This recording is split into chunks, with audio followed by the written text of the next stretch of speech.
The colony ship New Hope drifted through the darkness of space like a giant metal whale. Inside its white corridors, 10,000 people slept in their pods dreaming of their new home. They were simple people, farmers, teachers, engineers, and families who wanted a fresh start on a planet called New Sejong. The ship had been traveling for 3 years, and they were only 2 weeks away from their destination. Commander Taewon sat in the bridge, sipping his morning coffee and reading reports. He was a tall man with gray hair and tired eyes. This was his last mission before retirement. After this, he would finally rest. He looked out the window at the stars and smiled. Everything was peaceful. Then the alarm started screaming, "Sir, unknown vessel approaching fast," shouted the young officer at the scanner station. Her hands shook as she read the numbers. "It's huge. 10 times our size." Taewon put down his coffee cup carefully. His heart began to pound, but his voice stayed calm. "Wake Captain Jiwoo. Sound the alert. Get everyone to their stations." The ship that appeared before them looked like nothing humans had ever built. It was made of dark crystal that seemed to absorb light. 4 massive arms extended from its body, each one ending in what looked like weapons. The alien ship was beautiful and terrifying at the same time. Captain Jiwoo ran onto the bridge, still putting on her uniform jacket. She was younger than Taewon, with sharp eyes that missed nothing. She had been a soldier before becoming a security chief. "What are we looking at?" "First contact," Taewon said quietly. "And they don't look friendly." A voice suddenly filled the bridge. It sounded like breaking glass mixed with wind chimes. The computer struggled to translate it. "Primitive vessel. You have entered Velari space. Your species is unknown to us. You will surrender immediately. Your people will serve the Dominion. Refusal means death." The bridge went silent. Everyone stared at the speakers, trying to process what they had just heard. Jiwoo clenched her fists. "Did they just demand we become slaves?"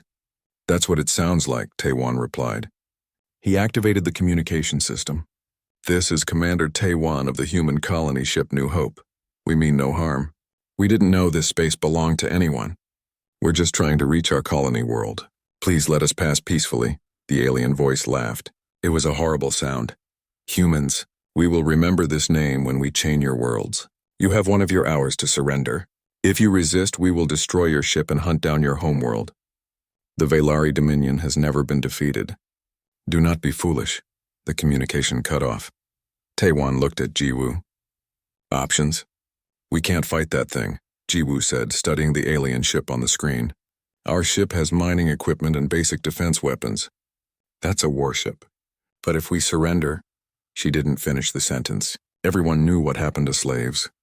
"We need time to think," Taewon said, "and maybe time to prepare." Jiwoo understood immediately. She started giving quiet orders to her team. "Wake up all security personnel. Do it quietly. Tell them to report to the armory. And someone find Engineer Hyun-soo. Tell him I need to see him right now." Hyun-soo was a short, round man who always had grease on his hands. He arrived at the bridge 15 minutes later, looking confused. "Captain?" "What's the emergency?" Jiwoo pulled him aside and spoke in a low voice. "We're about to be boarded by hostile aliens. They want to make us slaves. I need you to turn our mining equipment into weapons." "Can you do that?" Hyun-soo's eyes went wide. Then he started thinking, his fingers tapping against his leg. "The plasma cutters, yes, and the drilling lasers.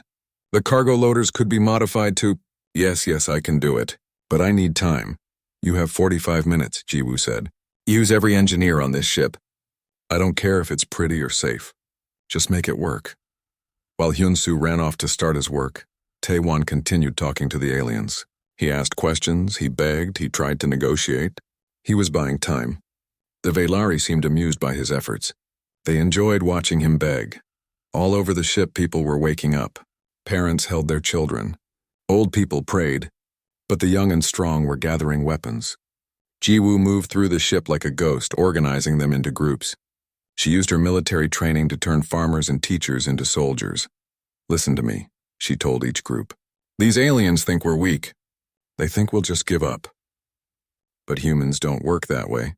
Yes, we're going to be scared. Yes, some of us might die. But we will not become slaves. We will fight, and we will make them regret ever meeting us." A young woman raised her hand. She was shaking. "But Captain, how can we fight? We're just colonists." Jiwoo looked at her. "Humans have been fighting since we lived in caves. It's what we do best. These aliens have never met anyone who fought back. That's our advantage. We'll use the ship against them. Every corridor is a trap. Every room is a fortress. They want to take our ship? Let them try. When the hour was up, the Velari ship moved closer. A boarding tube extended from the crystal vessel and attached to the New Hope with a loud clang. The aliens were coming. Taewon stood at the airlock with Jiwoo. Behind them, hidden around corners and behind doors, hundreds of colonists waited with whatever weapons Hyun-soo had created. Some held plasma cutters that now worked like flamethrowers. Others carried drilling lasers that could punch through metal. The cargo loaders had been turned into crude war machines. The airlock door opened. 4 Velari warriors entered. They were tall, with bodies made of living crystal that glowed with internal light. Each one had 4 arms, and they carried weapons that hummed with power. They looked at the humans the way someone might look at insects. "You are the commander?" one of them asked Taewon. Its voice was full of contempt. "I am," Taewon said. He raised his hands as if surrendering. "Please, we are peaceful people. We don't want trouble." The Velari laughed. "Your wants are irrelevant. You and your people belong to the Dominion now. You will." Jiwoo's signal was a simple whistle. Suddenly, the corridor erupted with fire and light. Plasma cutters sprayed superheated gas. Drilling lasers cut through crystal bodies. The cargo loader came around the corner and smashed into the aliens like an angry bull. The Velari hadn't expected resistance. They hadn't expected violence. They definitely hadn't expected that these primitive creatures would dare to fight. The 4 warriors died in seconds, their crystal bodies shattered into pieces. More Velari poured through the airlock. But Jiwoo had planned for this. As soon as they entered, the humans sealed the sections behind them, trapping them in kill zones. Every corridor became a nightmare. The aliens had better weapons and better armor, but they didn't know the ship. They didn't understand human tactics. The humans attacked and then ran away. They used the air vents to move around. They dropped heavy equipment from above. They turned off the lights and fought in darkness. The Velari kept pushing forward, but for every meter they gained, they lost soldiers. In the engine room, Hyun-soo watched his monitors and smiled. He had one more surprise ready. When the aliens reached the central corridor, he activated the emergency venting system. The outer doors opened, and 20 Velari warriors were sucked out into space. After 6 hours of fighting, the Velari retreated. Their boarding party was destroyed. The survivors limped back to their ship, carrying their dead. On the bridge, Taewon and Jiwoo watched the alien vessel pull back. They were covered in blood and exhausted, but they were alive. "They'll come back," Jiwoo said. "With more ships." "I know," Taewon replied. "But we showed them something today. We showed them that humans fight back." The alien ship disappeared, jumping away to faster than light speed. They were going to report what happened. They were going to tell their leaders that they had found a dangerous species. Taewon looked at the stars and felt his peaceful retirement slipping away. The Velari had made a terrible mistake today. They had just declared war on humanity, and humans throughout all their history had never been good at losing wars. The message went out to Earth and all the colonies: we are not alone in the universe, and the aliens are not our friends. The Galactic Council chamber was a massive structure floating in neutral space, far from any star system. It looked like a giant ring made of silver and glass, spinning slowly in the darkness. Inside, representatives from 43 different species gathered to discuss matters of peace and trade. The chamber had been quiet for decades. Wars were rare in this part of the galaxy. Most species had learned to cooperate or stay out of each other's way, until today. Ambassador Daun stood in the arrival bay, looking at the strange aliens walking past her. Some had tentacles, some had wings. Some looked almost human except for small details like extra eyes or different skin colors. She wore a simple black suit and carried a data tablet containing everything humanity knew about the Velari attack. Daun was not a soldier. She was a diplomat who had spent 20 years learning how to talk to difficult people. She believed in peaceful solutions and compromise. But as she walked through the council halls, listening to whispers and seeing the way other species looked at her, she began to understand that peace might not be possible this time. An aide, a small blue creature with 6 legs, guided her to the main chamber. "The council will see you now, Ambassador. Please understand they are concerned about your situation." "Concerned?" Daun asked. "The Velari tried to enslave my people. We defended ourselves. Surely the council will support us. The aide's expression was hard to read, but its voice sounded sad. The council has complicated relationships with the Velari Dominion. You will see. The chamber was breathtaking. The ceiling showed the stars outside, making it feel like they were floating in space. Seats arranged in a circle held representatives from dozens of worlds. At the center was a raised platform where speakers could address the council. Daun walked to the platform, her footsteps echoing in the silent chamber. Every eye was on her. She felt very small and very alone. The council speaker was a tall, thin being with golden skin and 3 eyes. It spoke in a melodic voice that the translator rendered as soft and formal. Ambassador Daun of Earth, we have received your emergency request for a session.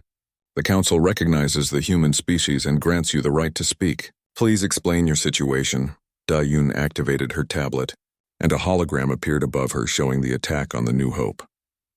3 days ago, a human colony ship was intercepted by vessels of the Velari Dominion. We were traveling through what we thought was empty space. The Velari demanded immediate surrender and threatened to enslave all humanity if we refused. When they attempted to board our ship, we defended ourselves. We had no choice. She showed footage of the battle. The council watched in silence as humans fought with improvised weapons against crystal warriors. She showed the Velari retreat and the damaged colony ship limping to safety. Since then, Daun continued, we have intercepted Velari communications. They are calling this an act of war. They are gathering a fleet to attack our colonies and our homeworld. Earth has a population of 12 billion people. Our colonies hold another 2 billion. We came here seeking the council's help to prevent a war we never wanted. The chamber remained quiet after she finished. Then slowly whispers began. Representatives talked to each other in hushed voices. None of them looked happy. Finally, the council speaker raised a hand for silence. Ambassador Daun, the council appreciates your situation. However, we must inform you of certain realities. The Velari Dominion is an ancient power. They control 150 star systems. Their fleet numbers in the thousands. They have existed for 10,000 years. Then you understand why we need help, Daun said. You do not understand, another representative spoke up. This one looked like a lizard with purple scales. The Velari have destroyed 17 species completely. They wiped out entire civilizations that resisted them. The Corvesh, the Thalen, the Meridian Collective, all gone. Their planets are dead. Their cultures are forgotten. This is what happens when you fight the Velari. Daun felt cold. Are you saying we should surrender? We are saying, the council speaker said gently, that resistance is futile. The Velari cannot be defeated. Every species that tried is now extinct. The council exists because we learned to cooperate with the Dominion. We pay tribute. We respect their borders. We do not challenge them. This is how we survive. You're afraid of them, Daun said quietly. The chamber erupted with angry voices. Several representatives shouted at her. Others looked away in shame. The council speaker had to call for order several times before the noise died down. We prefer the term realistic, the lizard representative said coldly. We have seen what the Velari do to species that show pride. If you are wise, you will accept their terms. Serve them peacefully. In time, perhaps, they will treat you well. Daun shook her head. My people will never accept slavery. We would rather die fighting. An old ambassador near the back of the chamber slowly stood up. He was human like Daun, but much older. His name was Bongsu, and he had been representing human interests in space trade for 30 years. He rarely spoke in council sessions, preferring to work behind the scenes. But now he walked slowly to the center platform and stood beside Daun. May I address the council? He asked. The speaker nodded. Ambassador Bongsu, you have served this council well for many years. Please, share your wisdom. Bongsu looked around the chamber at all the different species. When he spoke, his voice was soft but clear. I have listened to these discussions for 3 decades. I have heard you talk about peace and cooperation. I have watched you bow to the Velari again and again, and I have said nothing because I hoped one day someone would find the courage to stand up. He paused. You call the Velari unstoppable. You say resistance is futile. But let me tell you what you don't understand about humans. We are a young species. We only left our planet 200 years ago. We don't have your advanced technology or your ancient wisdom, but we have something else. And what is that? The lizard representative asked with a sneer. Experience with war, Bongsu said simply. For our entire history, humans have fought each other. We have had thousands of wars. We have developed millions of strategies. We have studied every possible way to kill and defend and survive. Do you know what makes a human soldier different from yours? He looked around the silent chamber. A human soldier knows that the enemy thinks like a human. We fight opponents who can predict our moves, who understand our psychology, who know our weaknesses. We have spent millennia perfecting the art of war against the most dangerous opponent possible, ourselves. Da-Yun watched as the council members shifted uncomfortably in their seats. Bongsu continued. The Velari have fought primitive species in peaceful civilizations. They have never faced an enemy that has been preparing for war since they lived in caves. You see humans as weak because we are small and new, but we are survivors. We survived ice ages and plagues and nuclear weapons and 100 other things that should have killed us, and we did it by learning to fight smarter, not stronger. Pretty words, the lizard representative said, but words will not stop the Velari fleet. You're right, Bongsu agreed. Words won't stop them, but humans will. We may lose, we may die, but we will make the Velari remember us. We will make them pay for every planet they take. We will teach them that some species are not worth conquering because the cost is too high. He turned to the council speaker. You offered us a choice, surrender or face annihilation alone. I reject both options. Humanity will fight, and when we win, not if but when, we will remember which species had the courage to stand with us and which ones hid behind their fear. The chamber exploded with noise. Some representatives shouted in anger. Others looked shocked. A few, very few, looked thoughtful. Da-Un felt tears in her eyes. She had come here hoping for help, expecting the council to rally behind a weaker species being bullied. Instead, she found cowards who had forgotten what it meant to fight for freedom. The council speaker called for order again. When the chamber was quiet, it spoke directly to Da-Un. Ambassador, the council has made its position clear. We cannot help you against the Velari. We can offer you asylum for your people if they wish to abandon Earth. We can provide refugee status and resettlement, but we cannot and will not fight the Dominion. Then we have nothing more to discuss, Da-Un said. She gathered her tablet and turned to leave. Wait, a voice called out. A small representative, barely visible in the large chamber, stood up. If the humans fight and if by some miracle they survive, will the council recognize their sovereignty? The council speaker hesitated. If the humans can defeat the Velari, yes. The council would recognize their right to self-governance and would welcome them as full members. We don't need your permission to be free, Da-Yun said coldly, but thank you for clarifying where you stand. She walked out of the chamber with Bongsu beside her. As the doors closed behind them, they could hear the council erupting into arguments. Some representatives were angry that the humans had been so disrespectful. Others were quietly wondering if maybe, just maybe, the humans had a chance. In the arrival bay, Da-Un turned to Bongsu. Did you mean what you said in there? That we can win? Bongsu was quiet for a moment. I meant every word. But Da-Un. The emergency meeting room in Geneva was built deep underground, protected by meters of concrete and steel. The walls were covered with screens showing data, maps, and live feeds from human colonies scattered across a dozen star systems. Around a large table sat the most important military and civilian leaders from Earth and the colonies. They called themselves the Unified Human Defense Council, though it had been created just 3 days ago. Admiral Sang-Ho stood at the head of the table, looking at the faces around him. He was 60 years old with gray hair cut military short and hands that never stopped moving. He had spent 40 years in Earth's Navy, working his way up from a simple pilot to Supreme Commander. He had hoped to retire soon. Those plans were now forgotten. Let's be clear about our situation, Sang-Ho said, activating a hologram of the galaxy. Red dots appeared showing Velari territory. Blue dots showed human settlements. The difference was shocking. There were hundreds of red dots and only 14 blue ones. We are outnumbered. We are outgunned. The enemy has technology we can't match and resources we can't compete with. If we fight them the traditional way, using fleets against fleets, we will lose in less than a month. A younger officer raised his hand. Sir, then why are we fighting? If we can't win— I didn't say we can't win, Sang-Ho interrupted. I said we can't win traditionally. This is where we have an advantage the Velari don't understand. Earth has a very long history of warfare. We've been studying how to fight since before we had written language, and one thing we've learned is that the big, powerful enemy doesn't always win. He changed the hologram to show images from Earth's history, ancient battles, medieval sieges, modern guerrilla wars. Small forces have defeated large empires throughout human history. The key is never fighting on the enemy's terms. We make our own rules. We use our knowledge of our territory. We make every victory cost them more than they're willing to pay. General Unji, a sharp-eyed woman with scars on her hands from old battles, leaned forward. Admiral, I've been reviewing historical military campaigns.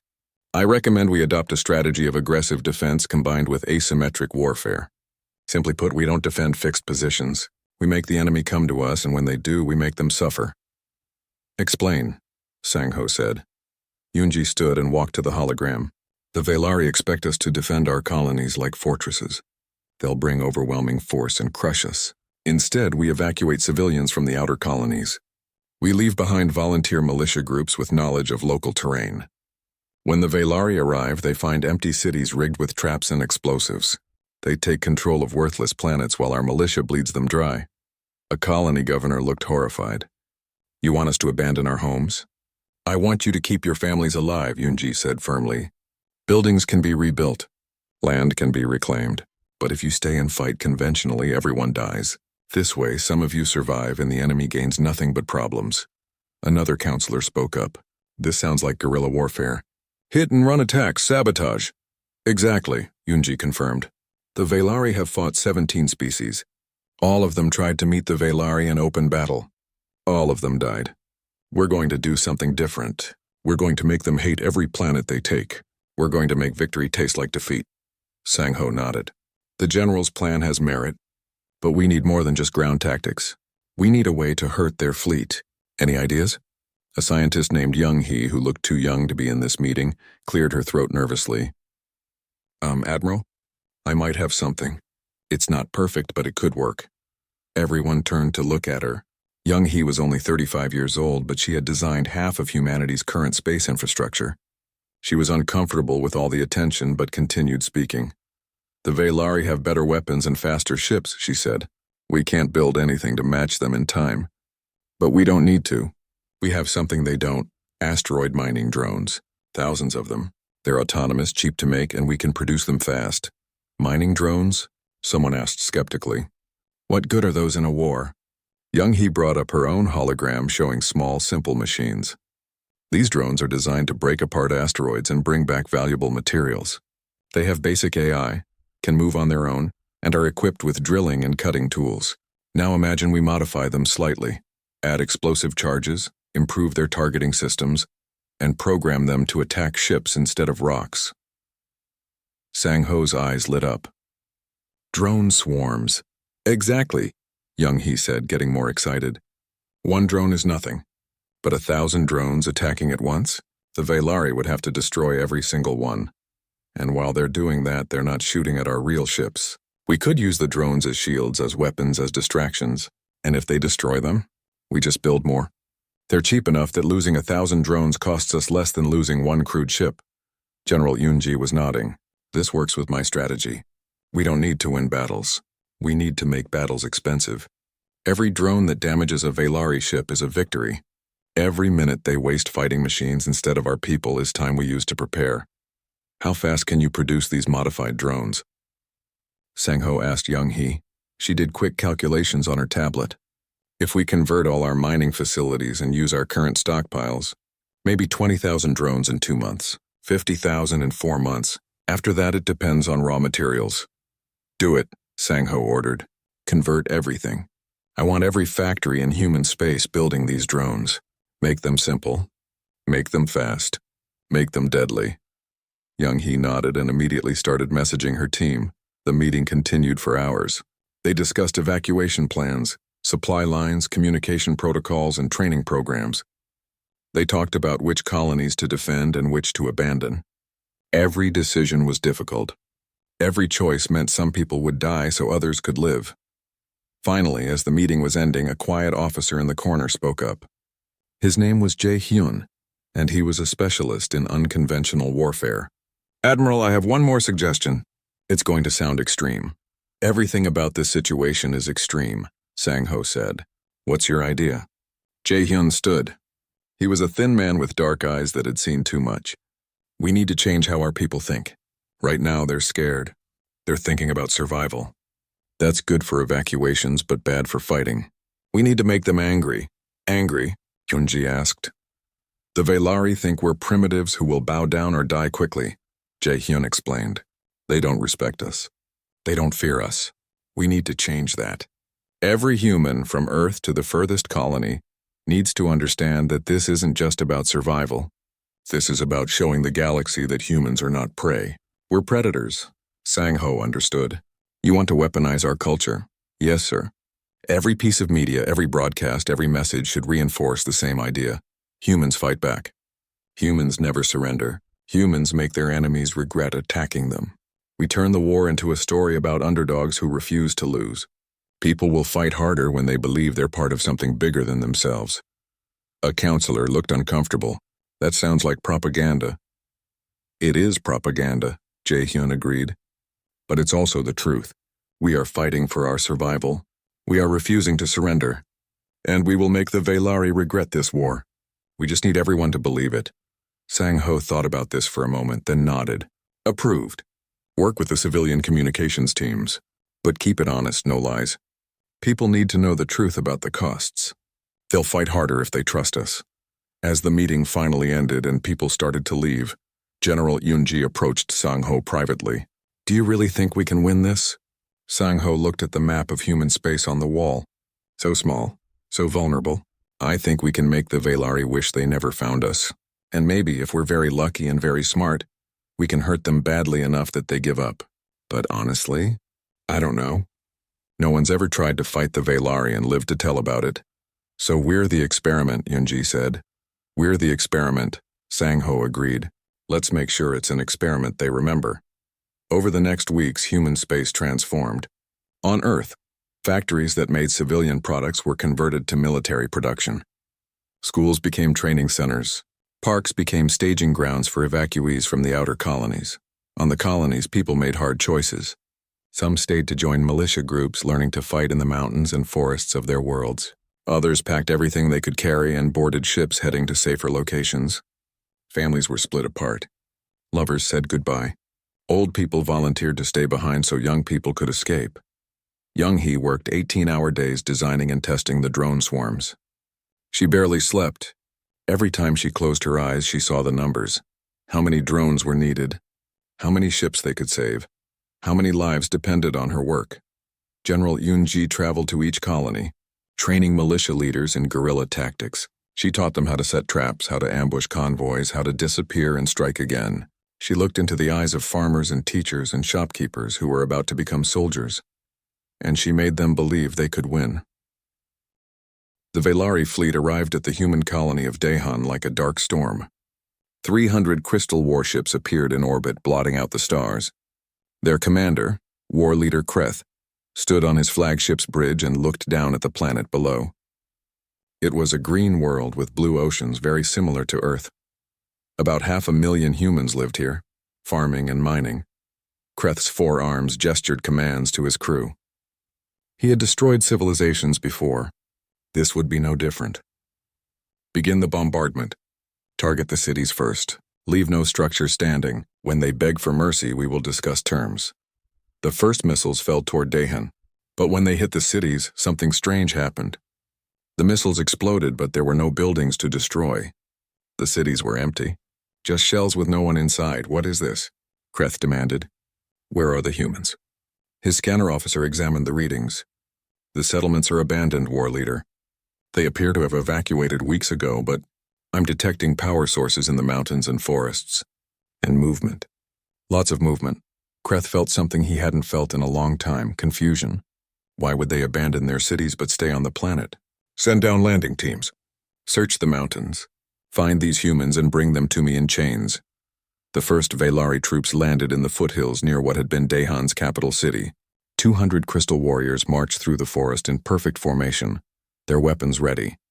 They were the best soldiers in the Dominion, trained for centuries in the art of war. They never saw the attack coming. Commander Jae-hyun watched from a hidden position high in the rocks. He held a simple radio and spoke one word. Now. The forest exploded. Homemade bombs buried under the path detonated, throwing Velari soldiers into the air. Trees that had been rigged to fall came crashing down. Rocks tumbled from the cliffs above. In seconds, the Velari formation was broken and scattered. Then the humans attacked. They came from everywhere, from behind trees, from underground tunnels, from positions in the rocks. They didn't wear uniforms. They looked like farmers and miners because that's what they were, but they fought like demons. They used hunting rifles, plasma cutters, and simple explosives. They attacked and then disappeared before the Velari could respond.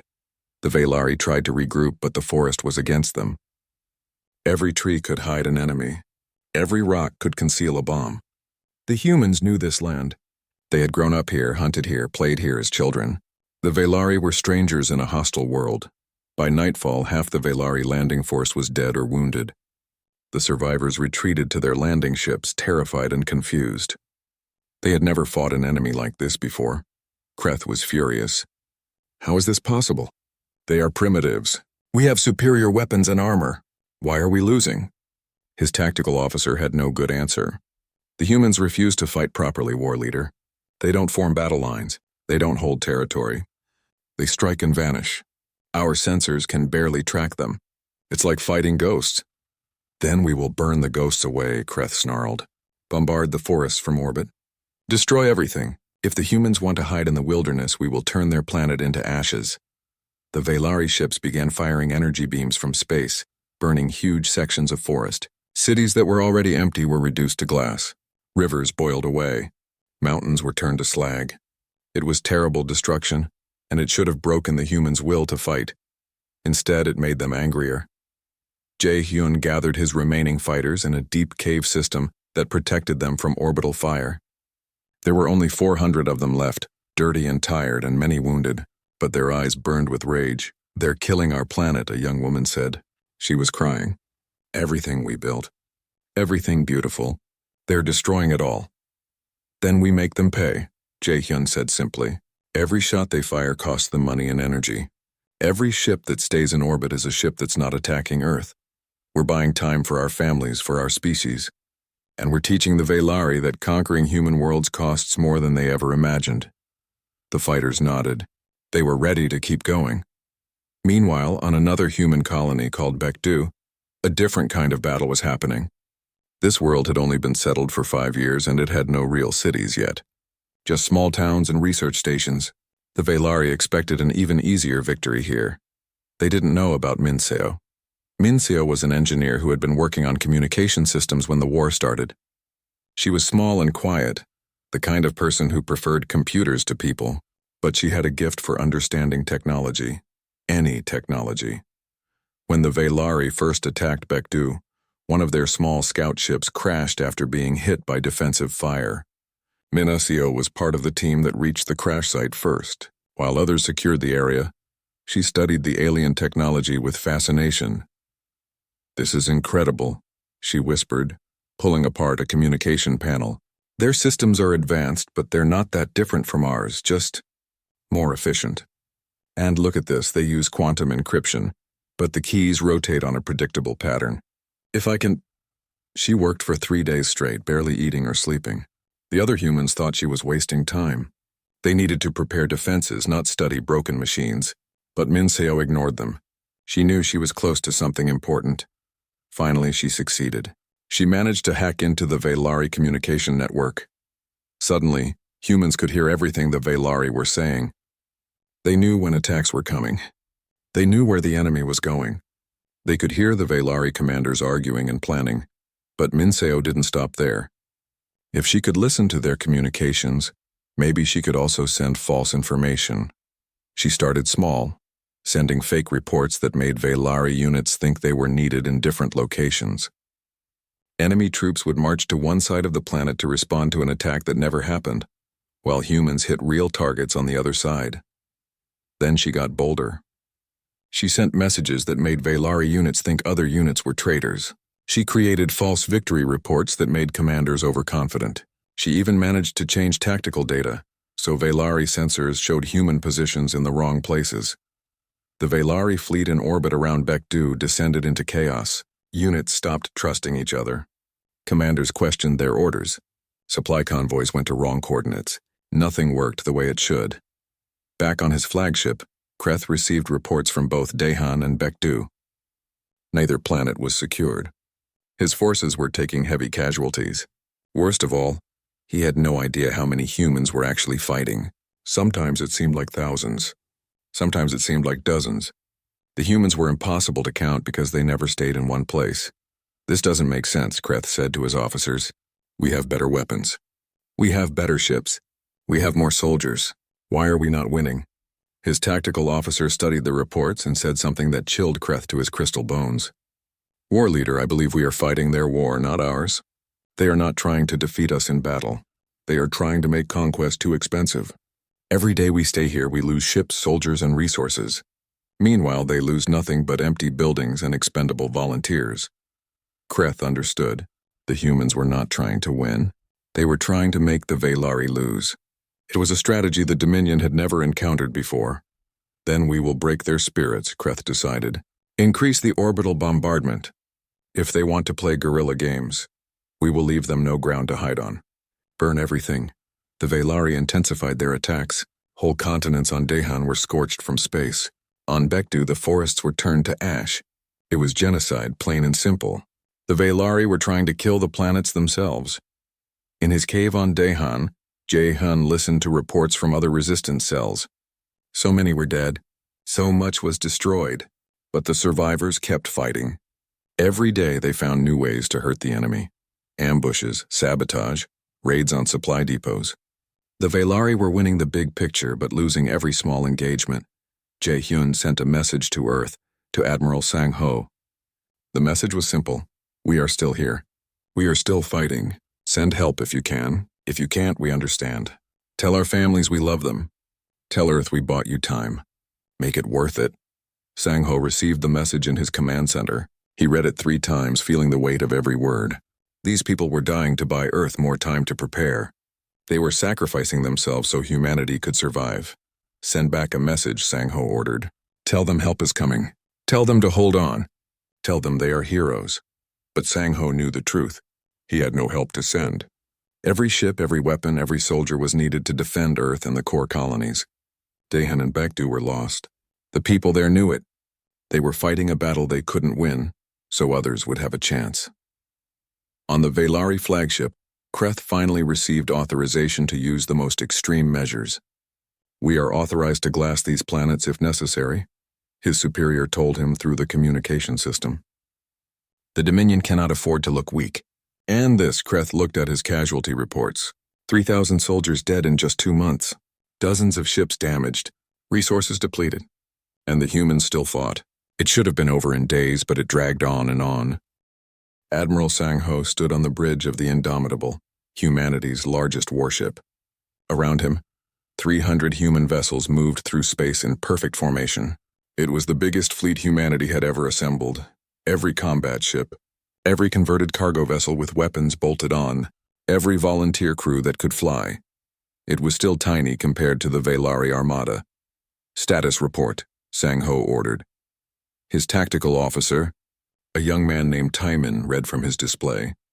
We're 6 hours from Dahan.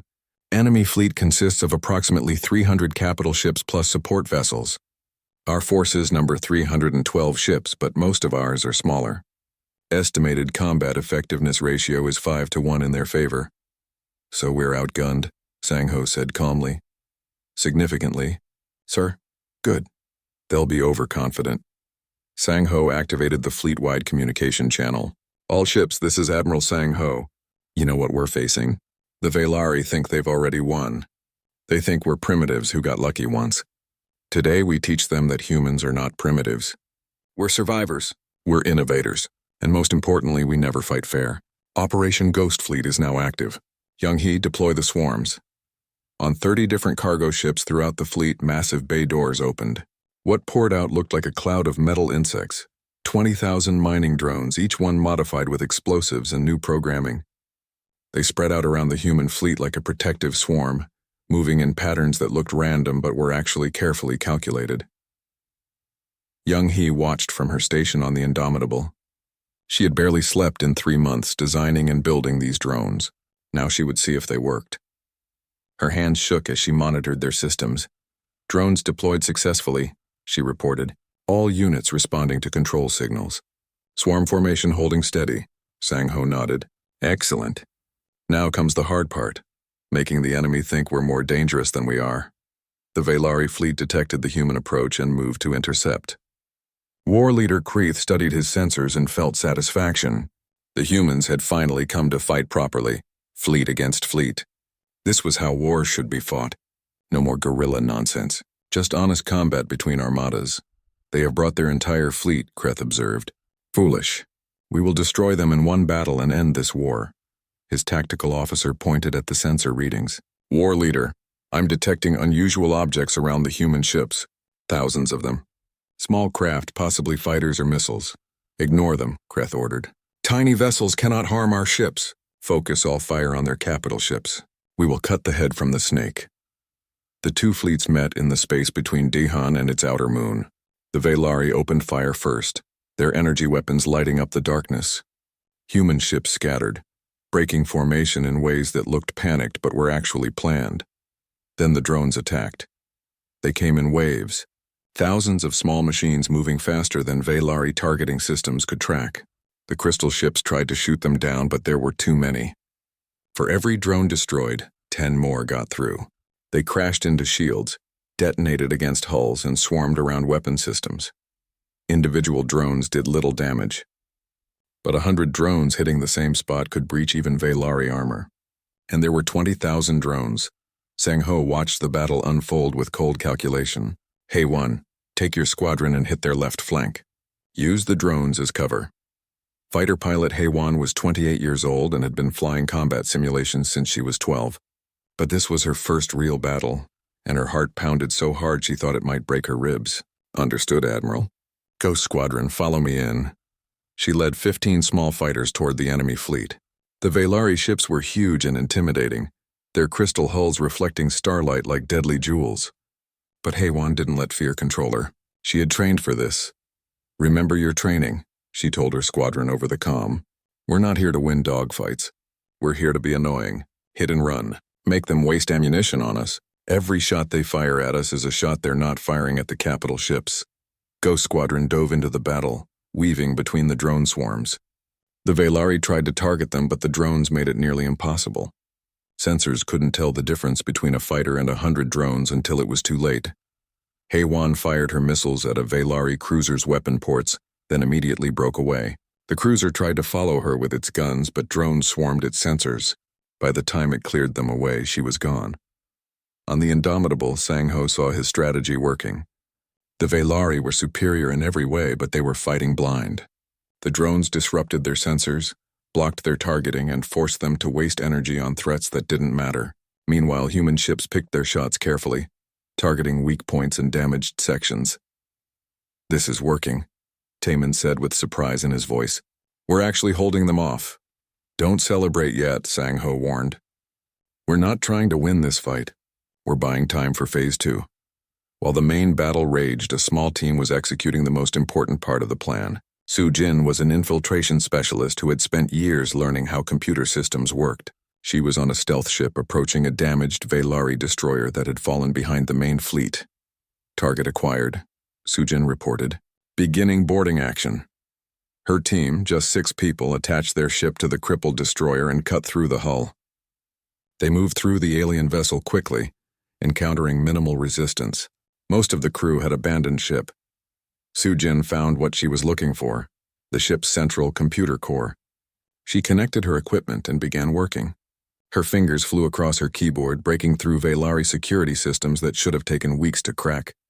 How long? Her team leader asked nervously. 3 minutes, Su Jin replied, not looking up from her work. Maybe 4. These systems are complex, but they're also predictable. The Velari never had to worry about hackers before. She finished with 30 seconds to spare. Got it, virus uploaded. Setting timer for now. The team evacuated quickly, returning to their stealth ship and disappearing into the chaos of the battle. Behind them, the virus began spreading through Velari computer networks, using their own communication systems against them. It was designed to be subtle. At first, it just made small errors. Sensors showed targets a few meters off from their real positions. Weapon systems experienced tiny delays. Navigation computers calculated slightly wrong trajectories. Nothing obvious. Nothing that would make the Velari realize they'd been hacked. But in the middle of a battle, small errors added up. Velari ships started missing their shots. Formations drifted apart. Communication became confused. The mighty Velari fleet began to falter. Kreth saw his advantage slipping away and couldn't understand why. His ships were still superior. His weapons were still stronger. But somehow the humans were fighting them to a stalemate. It made no sense. All ships concentrate fire on the human flagship, Kreth ordered. If we kill their commander, they will break. 50 Velari ships turned their weapons toward the Indomitable. Sang-Ho saw them coming and smiled grimly. Here they come. All power to shields. Young-Hee, release swarm pattern Delta. 5,000 drones that had been holding back suddenly accelerated toward the ships targeting the Indomitable. They moved in a coordinated pattern, creating a wall of metal and explosives between the human flagship and the enemy. The Velari fired through them, but the drones absorbed most of the damage. What got through hit the Indomitable's shields, which flickered but held. Barely. Shields at 40%, Taemin reported. We can't take another barrage like that. We won't have to, Sang-Ho said. He was watching his timer. Phase 3 starts in 10 seconds. All ships prepare for emergency jump. Haewon heard the order and felt relief. They were retreating. Thank goodness. Her squadron was down to 8 ships and she was exhausted. Ghost Squadron returned to carrier. We're jumping out. But as she started to turn back, she saw something that made her heart stop. A Velari cruiser was positioning itself to fire on one of the human cargo ships. A ship full of civilian refugees who had been evacuated from the colonies. If that ship died, 3,000 people would die with it. Haewon didn't think. She just acted. Ghost Leader to Fleet Command. I'm breaking formation. I need to protect the Mercy. Negative, Ghost Leader, Sang-Ho's voice came back. Return to formation. That's an order. Sorry, Admiral, Haewon said. I can't follow that order. She pushed her fighter's engines to maximum and intercepted the Velari cruiser's line of fire. She fired everything she had, missiles, guns, even her emergency flares, trying to get the cruiser's attention. It worked. The cruiser turned its weapons toward her. Haewon saw the energy building in its guns and knew she was dead. But the Mercy would survive. 3,000 people would live. That was enough. The cruiser fired. Haewon closed her eyes. Then the entire Velari cruiser exploded. What? Haewon opened her eyes in shock. Debris from the cruiser was spreading outward. She had survived, but how? Ghost Leader, this is Indomitable, Sang-Ho's voice said. He sounded tired but pleased. We had that cruiser targeted. Your sacrifice was brave but unnecessary. Now get back here before I have you court-martialed for...